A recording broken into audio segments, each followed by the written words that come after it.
Պարոն Կարապետյան, մուշ թաղամասում ենք, Գյումրիում ենք, բարով եք եկել նախ Գյումրի։ Ես գիտեմ, որ այս թաղամասը առանձնահատուկ տեղ ունի Կարապետյանների ընտանիքի համար։ Ինչու՞։ Աստղ ջան, շնորհակալ եմ, որ հնարավորություն տրվեց ներկայացնեմ։ Մուշ թաղամասում մենք բնակարաններ ենք գնել եւ նվիրել ենք Գյումրիում անօթևան մնացած ընտանիքներին, ովքեր տոմիկներում են ապրում եւ երկրաշարժից հետո հնարավորություն չունեին բնակարան ձեռք բերելու։ Շատ լավ,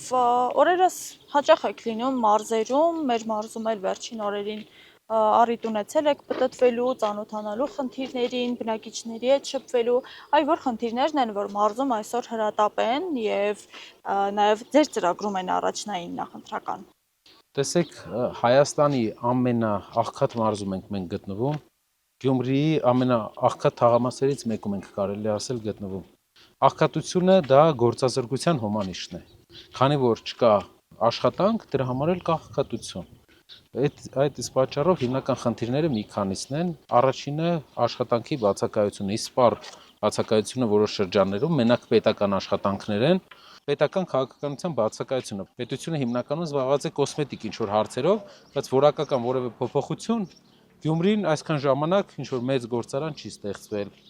Մեծ աշխատատեղերի, որ 1000, 2000 մարդ աշխատի, այդպիսի հիմնարկ չի ստեղծվել։ Այսինքն արտադրողականությունն է պետք բարձրացնել։ Գործարաններ ստեղծել, այո,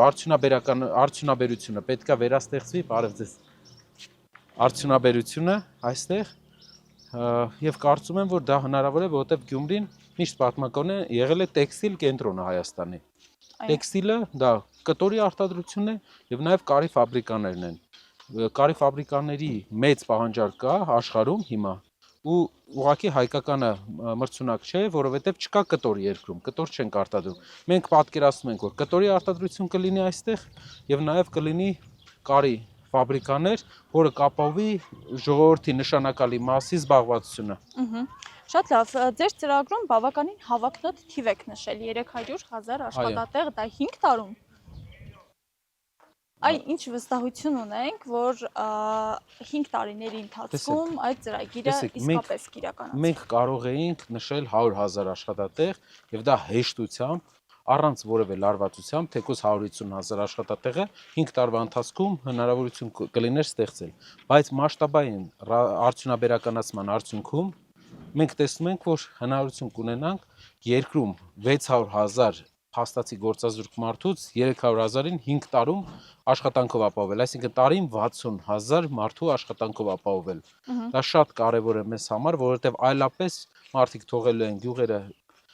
գնան Երևան, մարդիկ թողելու են մեծ քաղաքները, գնան Երևան կամ ընդհանրապես լքեն մեր հայրենիքը։ Իսկ Գյումրիի ամենամեծ խնդիրը, որ մարդիկ անգամ եթե չեն լքում, ապրում են իրենց գյումրեցուն ոչ վահել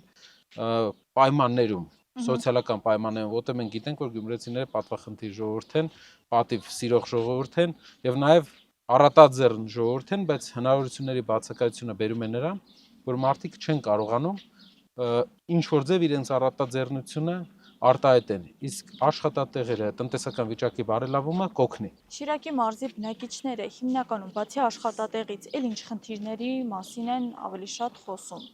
Տեսեք, մյուս հարցը, որը շատ կարևոր է, օրինակ մուշ թաղամասում ենք, տեսակ մենք ենթակառուցվածքների առումով պետք է բավականին թաղամասում վերակառուցումներ, վերանորոգումներ անեն, այն շենքերը, որ սկզբից են սարքվել, այնտեղ էլ վերանորոգումներ պետք է արվի եւ դոմիկների խնդիրը իհարկե մարդկանց, այն ինչ որ մենք արել ենք անձնական միջոցներով, պետք է անգամներով շատ անել պետության աջակցությամբ, ամոթ է Հայաստանի համար, որ այս դարում Հայաստանում դեռ դոմիկներում ապրող մարդ կա, այն երկրի համար ավելի քան 2000 անօթևանում 2000, այո, դոմիկ, 7000 մարդ, ով ապրում է դոմիկում։ Եվ մենք պետք է այդ հարցը լուծենք։ Եթե հաշվի չառնենք, որ նախընտրական process է, դուք ներգրաված չեք ընտրական process-ներում, այ Գյումրին, Շիրակի մարզն ինքն իրենով ձեզ համար ինչ նշանակություն ունի։ Գյումրին ինձ համար հպարտ մարդկանց,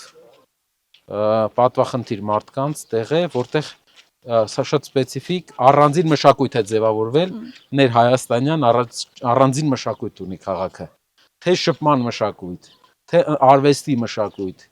եւ հիմնականում սիրում են ուժը եւ խոսքի տեր լինելը, որովհետեւ քաղաքը, ինչքան ես խոսակցություններում բոլորին լսել եմ, հիշում է բոլորի արված խոսքերը, արված աշխատանքները։ Մեծ փոփոխության համար պետք է ուղղակի քաղաքի ծրագիր ունենանք, զարգացման ծրագիր ունենանք, որը կօգնի մեզ այն կենսունախությունը վերականգնել այստեղ։ Համապետական առումով ձեր ծրագրին ծանոթ ենք, հասցրել ենք ուսումնասիրել, եթե մասնավորացնենք Շիրակի մարզը եւ Գյումրին 5 տարի հետո ինչպիսի հայրաքաղաք ենք ունենալու։ Կենտրոնը ամբողջությամբ տուրիստական, ով եղել է Թիֆլիսում, կարող է տեսնել, որ հին Թիֆլիսում պատմամշակութային շենքերի վերակառուցում է գնում, անգամ վերանորոգում, չէ։ 2-3 նոր ստեղծված մեծ գործարաններ եւ զարգացող տնտեսություն եւ նաեւ հարյուրավոր նոր կառուցվող բնակարաններ ու շարժ, մշտական ակտիվ շարժ քաղաքում։ Այսինքն մենք կտեսնենք, որ մարդիկ զբաղված են լինել, պարապությունը վերանալու է, ակտիվություն է մտնելու։ Ամբողջ Հայաստանի մասշտաբով այսօր առաջնային հարց է համարվում երկրի անվտանգային հարցը։ Այս առումով ինչ տեսլական ունեք եւ այդ առումով Գյումրին ինչպիսի դեր ու նշանակություն ունի։ Մենք ունենք երկու խաղաղության մոդել՝ թույլ խաղաղություն եւ ուժեղ խաղաղություն։ Թույլ խաղաղությունը դա այն խաղաղությունն է, որ մենք պայմանագիր կնքենք Ադրբեջանի հետ, միակողմանի, մենակ մենք եւ ադրբեջանցիները առանց երաշխավոր։ Եվ նաեւ ադրբեջանցիները հետագայում հնարավորություն ունեն խաղաղությունից հետո իրենք ասում են վերադառնան կամ բնակվեն Հայաստանում։ Մեզ համար դա ընդունելի չի։ Պարոն Կապետյան, բայց արդյոք դա ավելի սադրող գործընթաց չէ։ Տեսեք, մենք ասում ենք, մենք ուզում ենք ուժեղ խաղաղություն, բայց ինչ է դրա տակ մտնում։ Երաշխավոր, որ մեկը ասի, որ եթե սա ստորագրելուց հետո, տեսեք, Իսրայելը ու Եգիպտոսը Քեմփ Դեվիդում ստորագրեցին խաղաղության պայմանագիր։ Իսրայելը ասեց ինձ տվեք երաշխավորություն, սա ստորագրելուց հետո որևէ նկրտում Եգիպտոսը չի ունենա նոր։ Եղավ երաշխավորություն։ Ում ենք պատկերացնում երաշխավոր Եվ մինչև հիմա իրենք խաղաղության մեջ են անգամ այսքան բաներից հետո։ Տեսեք, տարածաշրջանային մենք ունենք Իրանն, Իրանի Իսլամական Հանրապետությունը, որ հայտարարել է, որ Հայաստանի տարածքային ամբողջականությունը իր համար կարմիր գիծ է, ով հատեց, Իրանը սկսելու է պաշտպանել Հայաստանին։ Մենք տեսնում ենք, որ Ամերիկայի Միացյալ Նահանգները թրիփի շրջանակներում կարող է լինել երաշխավոր։ Մենք տեսնում ենք, որ մեր դասական դաշնակիցները, ում հետ մենք այս պահին ամենալավագույն ժամանակները չենք ապրում, կուզենան մնան տարածաշրջանում որպես գործոն եւ կլինեն երաշխավոր։ Այսինքն մենք այս պահին տեսնում ենք, որ մեկից ավել երաշխավոր մենք արդեն ունենք այս process-ի ժամանակ։ Մի արտահայտություն արեցիք դասական դաշնակիցները, արդյոք այսօր այդ դասական երաշխավորների, ովքեր նաև մեր գործընկերներն են, որպես այդպիսին, իրենց կողմից որևէ ճնշում չեք տեսնում մեր երկրի տնտեսության հանդեպ։ Ասել է թե արգելել պտուղ բանջարեղենի արտահանումը, արգելել ծիրանի արտահանումը, ջերմուկի արտահանումը։ Տեսնում եմ եւ ավելի խորացում եմ տեսնում, որ ավելի է խորանալու։ Պետք է անել այդ բանը։ Զելենսկին չհրավիրել Հայաստան։ Բայց միայն Զելենսկին չէր այդտեղ։ Առաջի process-ները եղան, երբ որ իրենց թշնամի երկրին, ում հետ իրենք արդեն մի քանի 100,000 զոհ ունեն պատերազմի ժամանակ, մի քանի 100,000։ Մենք հրավիրեցինք Հայաստան, անիմաստ, եթե տնտեսական ինչ-որ էֆեկտ լիներ, մենք կարող էինք նստենք քննարկենք, առանց որևէ էֆեկտ հրավիրեցինք Հայաստան, եւ դրանից հետո սկսեցին սահմանափակումները։ Մեր երկրի ղեկավարը ասում է, որ մենք գնում ենք Եվրոպա, եթե Եվրոպայում վաղը մեզ ընդունում են, նստենք քննարկենք։ Տեսեք, ես ձեզ ասում եմ, եթե Եվրոպական միությունը վաղը դուրս գա, հայտարարի, որ ինքը պատրաստ է Հայաստանը ընդունել իր կազմ, մենք նստենք իրար հետ եւ ես վստահ եմ, բոլորը կգանք ընդհանուր հայտարարի։ Բայց Եվրոպական միությունը որդեգրել է քաղաքականություն, որ այլևս արևելք չի մեծանում։ Այսինքն կանգնել է։ Այդ պատճառով մենք կարանք կանգնած զարգացումը իրենց հաշվի առնելով փչացնենք հարաբերությունները այն երկրի հետ, որը մեր արտաքին առևտրի 60%-ն է ապահովում, այսինքն Հայաստան եկող գումարների բարև ձեզ նշանակալի մասն է ապահովում։ Ես չեմ տեսնում, որ մենք Բայց չէ որ մի կողմից նաև դուք խոսում եք բալանսավորված քաղաքականություն վարելու։ Այո, ճիշտ եք, Աստղ ջան։ Ու այստեղ գալիս է մեր հիմնական թեզը։ Բալանսավորելը եւ անկախությունը դա աշխատանքի արդյունք է, որ հայկական գործարանը, որ կառուցում ենք, այս գործարանի ապրանքը տեքստիլը չի գնալու Ռուսաստան։ Այս գործարանի տեքստիլը գնալու է Եվրոպա եւ փոխարինելու է չինականին, որովհետեւ վաղ թե ուշ իրար հավասարակշռելու ճանապարհի վրա են լինելու եվրոպական եւ չինական տերությունները։ Եվրոպական միությունը եւ Չինաստանը։ Այդ իսկ պատճառով հայկական արտահանումը ամբողջությամբ, օրինակ մենք տեքստիլ գործարաններ ունենք, շատ նշանակալի մասը Եվրոպայի գնում։ Մենք պետքա գործարաններ արդյունաբերություն ունենանք, որ արտահանում կարողանանք անենք Եվրոպա եւ բալանսավորենք մեր երկիրը։ Դուք պատկասում եք այսօրվա դրությամբ Հայաստանից Ֆրանսիա արտահանումը Փաշինյանի կառավարման ժամանակ 20% ընկել է։ Մի 300-400 անգամ, մինչև երևի 500 անգամ Ռուսաստան արտահանումը ավելի շատ է։ Մենք պետքա բալանսավորենք։ Դա է ինքնիշխանությունը,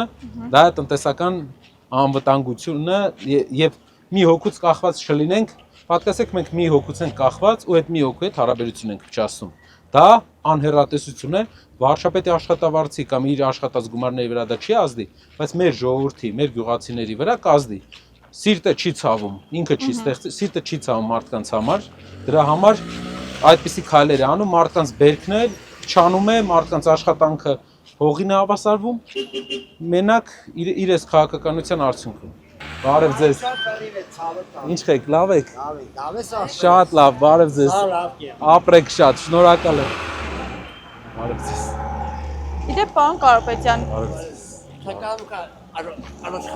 շրջում ենք քաղաքով, թաղամասով եւ կոնկրետ այս թաղամասում հիմնականում ձեզ ողջունում են տարեց մարդիկ։ Այո։ Եվ սա խոսում է այն մասին, որ թաղամասեր ունենք, որոնք այսպես ասած ծերացող թաղամասեր են։ Ըստ ձեզ, ինչու են երիտասարդները այսօր քաղաքից գնում։ Աշխատանքի բացակայություն, որևէ մասնագիտական զարգացման պոտենցիալի չեն տեսնում եւ գնում են այնպիսի տեղ, որ իրենց իրացնեն։ Ժամանակին գործարանները քանդվել են, մետալալոմի գնով գործարանների սարքավորումները, հաստոցները վաճառվել են։ Այն գործարանները, որ մեր պես գործարանները պետք է աշխատացնեին, հնարավորություն չի տրվել մեր գործարաններին աշխատացնել եւ քանդվել, վաճառվել է դուրս։ Այդ գործարանների քանդումը բերել է գործազրկության։ Գործազրկությունը բերել է նրան, որ մարդիկ այստեղ ապագա չեն տեսնում։ Այդ գործանում մեկը ինժեներ կլիներ, մեկը ինքը առանձին արտադրություն կստեղծեր, կսովորեր այդ արհեստը։ Պոտենցիալ չեն տեսնում զարգացման, նաև զբաղվածության հետաքրքրությունները։ Օրինակ Սամվել Կարապետյանի ծրագրերից մեկը, որը նա հայտարարել է գյումրեցիների հետ փակ հանդիպման ժամանակ, դա նա է, որ պետք է սպորտի նախարարությունը տեղափոխվի Գյումրի։ Պետք է Գյումրին դառնա Հայաստանի սպորտի մայրաքաղաքը։ Արդեն իսկ է, բայց սպորտի նախարարությունը այստեղ չէ։ Այսօր մեր եկեղեցին դուք մասնավորապես մատնանշում եք, որ եւս այսպես թիրախավորված է, այս առումով ինչ կասեք եւ առհասարակ ասում է, որ եկեղեցին պետության գործերին չպետք է խառնվի այս մտքի հետ։ Տեսեք, եկեղեցին պետք է իշխանության հետ ունենա առանձին իհարկե ուղիներ, բայց եկեղեցին իրավունք ունի քննադատելու միշտ։ Նրա քննադատությունն է, որ ստիպում է տարբեր ղեկավարներին պատմականորեն խելքի գալ։ Եթե մենք չենք թույլ տալի մեր հասարակության խիղճ համարվող կառույցին քննադատել, վաղը պետք է չզարմանանք, երբ որ մեր երկիրը բարև ձեզ։ Երկիրը ենթարկվի բարոյական անկման, կորցնի բարոյականությունը մեր հայրենիքը։ Այդ իսկ պատճառով ես տեսնում եմ, որ եկեղեցին պետք է ունենա իրավունք քննադատել, ինչքան ուզում է, իշխանության հետ սերտաճած նաև չլինել, որպեսզի հնարավորություն ունենա հանգիստ բոլոր կողմերին քննադատի։ Եվ դա մի կարևոր բան։ Երկրորդը եկեղեցին կրթական մեծ նշանակություն ունի։ Եվ ինչ տեղ ունի հավատը, քրիստոնեությունը ձեր կյանքում։ Ինչպես յուրաքանչյուր հայ կյանքում, հոգու առողջարան է։ Եթե վաղը կոնկրետ հնարավորություն ունենայիք ինչ-որ բան փոխել մեր երկրում, ինչ կփոխեիք։ Ղեկավարին։ Որն է դա։ Շնորհակալություն, պարոն Շնորհակալ եմ, աստղ։